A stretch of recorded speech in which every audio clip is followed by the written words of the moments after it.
The root chakra is about grounding to earth and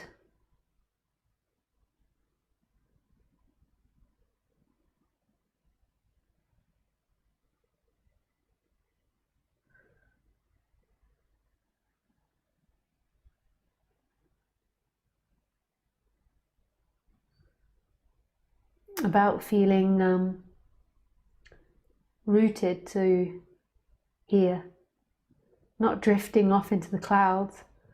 It's also being able to survive, so it's also connected to survival.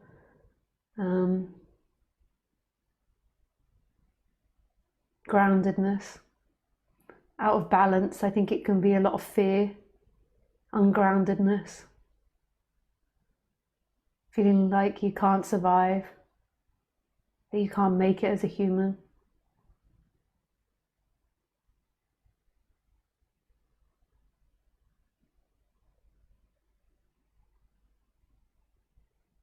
But I think most importantly, it's about groundedness.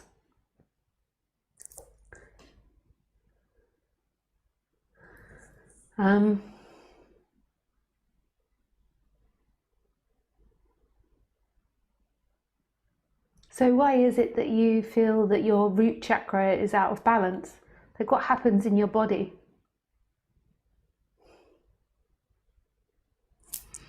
I just have to wait for her to answer. It can sometimes take a few moments to catch up. So some people think that that these base chakras are less important in spirituality, and I think they're super important to all be more balanced. Yeah, just write it now. But you can be free without your chakras being balanced, because freedom is right here and it's beyond the feelings in the body. Like the chakra system, I sort of mix non-duality with the chakra system, because I think the chakra system and psychology and all these things are really helpful to understand what's happening in the body. But I don't think that awakening is the movement up of the energy in the body to consciousness and being connected like that to consciousness. I think that that's something that happens in the body that's healthy for the body, and it's about the body, mind and soul. Like it's a way of getting more energy in when your chakras are moving more easily and the energy is coming down into your body. This makes you more balanced and more healthy on the human level, and it's a connection to the energetic levels of life and to different levels of life in the human world, or in this world, this reality, or this dimension, whatever you want to call it. But non-duality, the non-dual part, is that who you are is this consciousness that's right here. And this consciousness is here and free, whether your chakras are balanced or not, whether you're connected to something higher or not. It's right here. So you're looking at the computer screen and you're hearing my voice, and you assume that you're a separate entity inside the body listening to me. But my words and my image and my sounds are appearing inside of you. It's like a love affair. So this big orgasmic love affair. But at the moment, if your chakras are really out of balance, what happens is you really contract inside the body and you really feel like you're a solid entity inside the body, and you feel uncomfortable, and then you're always making up stories of who you are, where you want to go, what you don't want to experience, and there's lots of mental noise, so you feel like you're this entity inside the body. I'm crying now, should I write it? I don't know how to answer. I feel you feel me. I'm very frightened, like I can't really exist in this life, body, world. I see. Yeah. So it's also sounds like it's not just your root, but you also your sacral chakra. So, and also your solar plexus as well. I would say it's all three. Like the power, the sense of being empowered on the human level, the sense of feeling like you deserve to be here, that feeling of strength, feeling of groundedness in the root chakra, but also the feeling of strength in the sacral chakra, the feeling of that you can do this, that you're here, that you're strong, that life will work out for you, which is more in the solar plexus. So all of these can be out of balance. So a good thing to do is on the more psychological level, so on the thinking level, is you want to see, because all thoughts are associated with chakras. So each chakra contains particular types of thoughts and thinking, and particular feelings. It also, each chakra is related to particular health of the body. So you want to look at all of that like holistically. So you want to look at disease, your health, your physical health, your emotions, and your thoughts. But what is really good to do is to try to connect your thoughts with your chakras.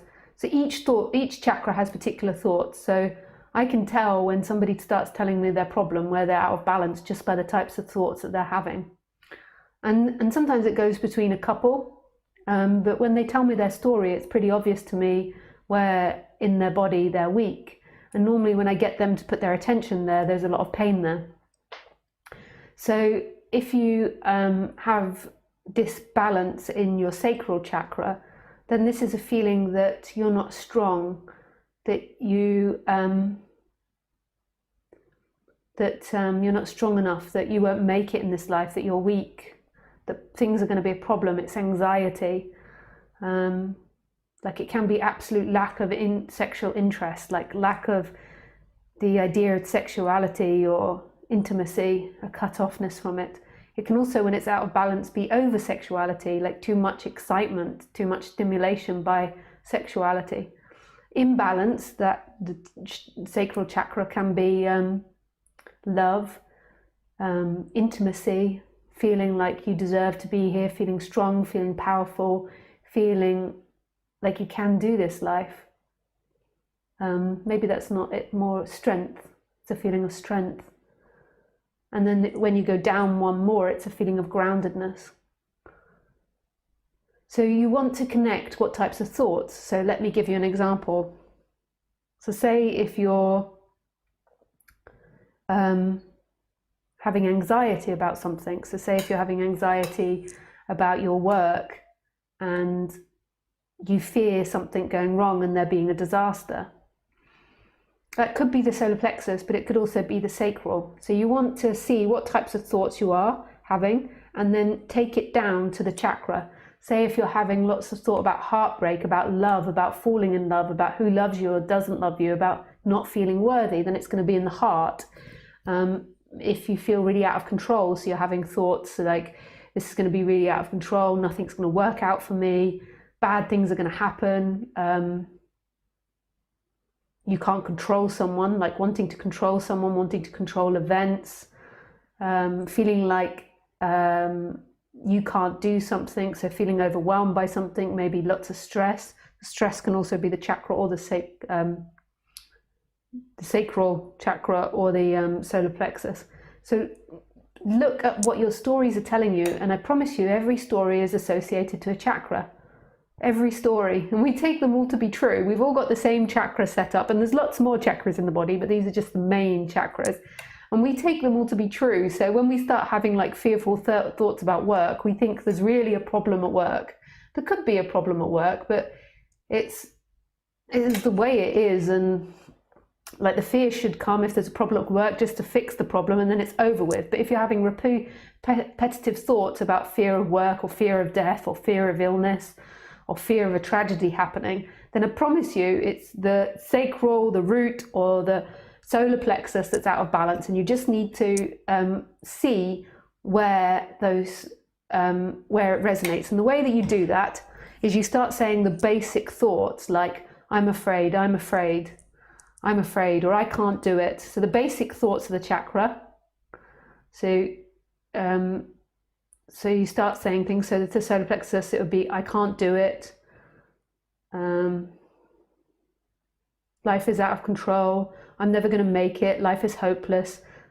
I can't do it. And what you'll find when you associate a thought with the right chakra, in some way it will be relaxing. It will just feel like they match, like, and there'll be a form of relaxation when you say these deep thoughts. Of course, it will be in the solar plexus or in the sacral. I want to die. I don't want to be alive anymore. I don't want to experience anymore. And when you actually acknowledge it, there's a bit of relaxation that happens.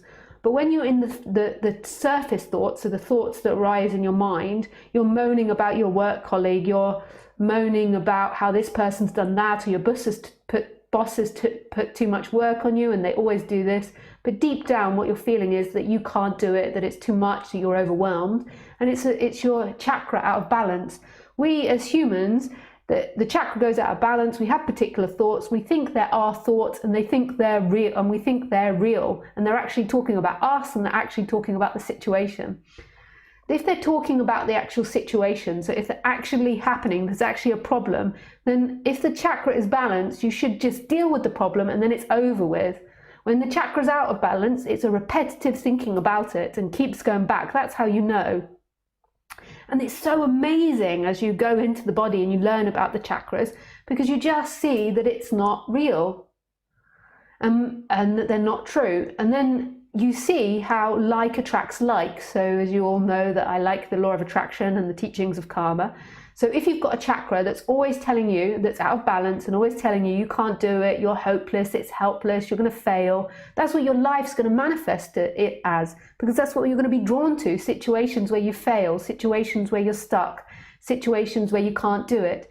If your chakra is in the positive, I can do it, it will work out, things will be successful, then that's what you're going to be drawn to in life. It's the way that it navigates. It's nobody's doing it. There's not a you in there that's doing it. It's all robotic. It's like a system that's set up, just like a computer. So it goes towards that which it's resonating with. So if you're like really depressed and really suffering a lot, then being with someone that's super successful and always happy is going to be challenging. Like you're not, unless there's the desire, deep desire in you to change, then that's going to be a very difficult relationship.